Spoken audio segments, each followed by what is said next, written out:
Good afternoon, Mets fans, and welcome to a doubleheader Thursday edition of Driving with Mr. Met. I am Mr. Met, and the Mets finally beat the Orioles last night. The Mets put up their largest run output of the season with 16 runs against the Orioles in support of Zack Wheeler, who, despite not having his best stuff last night, still pitched well enough. Certainly pitched well enough to earn a W. I want to talk a little bit about last night's game and the upcoming 5-game series with the division rival Philadelphia Phillies.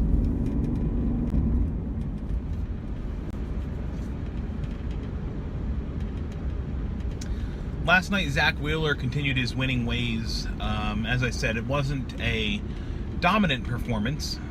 He only went 5 innings. Did throw 95 pitches across those 5 innings, but he worked extremely hard in the first 2 innings. I think by the end of the second inning, he was nearing 60 pitches thrown, certainly mid-50s by that point. Didn't have his best stuff last night, didn't have his strikeout stuff, but still, I think last night seeing Wheeler keep the Orioles rather at bay, was encouraging for me, because that was always the thing that stood out about Jacob deGrom in my eyes, which was on the nights when he didn't have his best stuff, he'd still figure out a way to win. And that's what happened last night with Wheeler. Yes, the offense certainly helped. That's with the outburst last night, scoring a whole bunch of runs. But they didn't do that for while Wheeler was on the mound. That happened against the Orioles in the later innings. But you know, we have to be. I'm very encouraged about Zack Wheeler. I'm very encouraged about what he's put together this season. He has 8 wins now on the year. He won his 6th consecutive game. He's becoming what, and I think I've said this about 3 weeks in a row now. He's becoming what we've all expected him to become, and it's that, you know, number 2, number 3, number 2 starter on any you know, ordinary rotation, if not the number 1 starter. And on this Mets team, with the rotation that they're blessed with, he's the number 3. Although of late you could argue that maybe he's leapfrogged ahead of Noah Syndergaard on the depth chart, but who knows. The bottom line is Zack Wheeler's been pitching extremely well, and we're finally able to take a little bit of something from Zack Wheeler, more than just being that like extra guy or that other guy in the rotation. He's becoming a guy who you're looking forward, at least I'm looking forward to seeing Zack Wheeler take the mound every 5th day, and that's a huge leap in the right direction as far as I'm concerned. It was, however, the story of the offense last night against the O's at Camden Yards. And Brandon Nimmo led that offensive attack for the Mets. 5 hits in the game, missed the cycle by a home run. Love the fact that Nimmo hits the ball to all fields. You know, goes to left field when he needs to, can hit the ball up the middle, can pull the ball. Brandon Nimmo is becoming a really, really solid player, major leaguer, someone who can be counted on in 2019. I'm hoping that what we're seeing in Nimmo in this season is not a flash of something and is actually what this guy really is. I think this is what he really is. He's not a high average guy. You know, he's got that 260 or so average. He strikes out a lot. No, I wouldn't say a lot, but probably more than you'd like in your leadoff hitter, or a leadoff hitter type. But his on-base percentage is superb. He can make contact when necessary. At least it seems that way. He's a smart baseball player. He's becoming a guy who's certainly talked his way into, again, in my opinion, the starting lineup in 2019. And that segues into a discussion about, well, what about the 19 other outfielders that the Mets have? Because if we're looking at the last 3 weeks, we'd have to be saying that, boy, Austin Jackson has talked his way into the 2019 Mets outfield. And it's not the case. 2019 Austin Jackson equals 2018 Nori Aoki. a guy that the Mets needed to a warm body that the Mets needed to get on the field and fill a position. And Jackson's done very well. I'm not going to take anything away from him. The last 3 weeks or so have been great for Austin Jackson. But look, he's not. So again, as I was just saying, Austin Jackson's certainly not part of the solution for 2019. But he's done pretty admirably in the 3 weeks that he's been here this year. What I wanted to get to, though, was what the outfield might look like next year, just a little bit, and just touch on, I said Brandon Nimmo has to be an everyday player next year, and he's proven that he needs to be.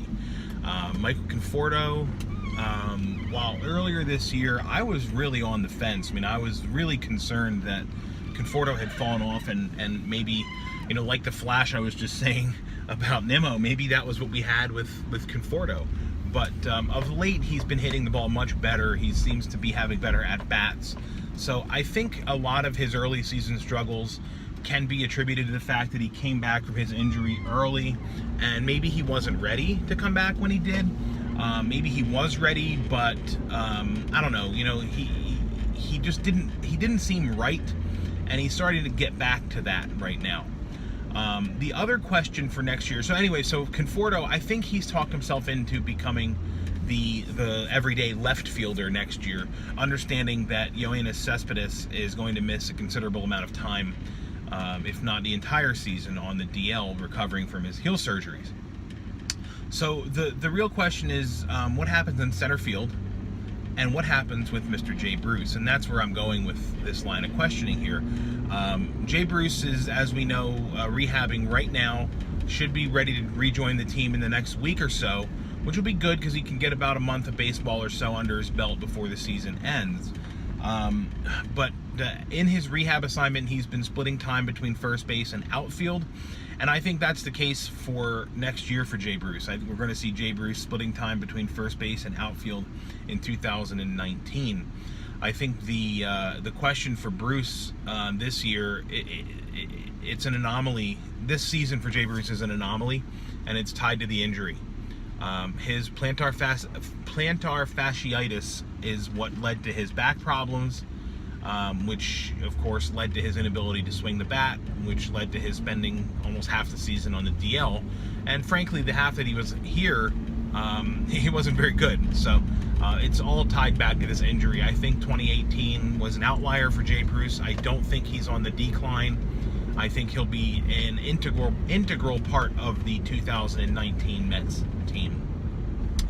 But that doesn't get all of the questions answered. If Jay Bruce is going to be the right fielder, he's going to be splitting time perhaps with Brandon Nimmo. At first base, he may be splitting time with, Dominic Smith, maybe Peter Alonso. We really don't know. But the bottom line is, what happens in center field? That's another big question. Do the Mets go outside the organization for an outfielder? Presumably Juan Lagares will be back with the Mets. And does that mean that Lagares, Nimmo, and Conforto share time in center field while Bruce and Nimmo share time in right? I don't know, maybe. Does it mean the Mets go outside the organization and bring in an everyday center fielder like an A.J. Pollock, with the thought process being, look, we gave Lagares every opportunity, and every time we did, he got hurt. Are they freakish and flukish injuries? Yes, but they're injuries nonetheless, and it's time that the Mets have a reliable body manning center field and a reliable center fielder. Whether that's Lagares, I'm on the fence. I don't think it is. I don't know that Nimmo is a center fielder. I think we're all pretty confident that Conforto is not a center fielder. So all of these things obviously play into each other and factor in with each other. So we're going to see what ends up happening as the next month goes on, as to where Jay Bruce is playing, and more importantly, where Conforto and Nimmo are playing to go along with that. So that's going to wrap it up for today. I thank you for watching, as I always do. After I post this, the doubleheader will kick off with the Phillies, so enjoy that on Facebook Watch, as I will. As I noted on Twitter this morning, I'm actually kind of happy about it, because it'll be the only game in the next 5 that I'm going to be able to actually watch on television, or watch video of. I will be blacked out, of course, of the next 4 after the first game today. So, again, thanks for watching. I'll be back tomorrow to chat about today's doubleheader.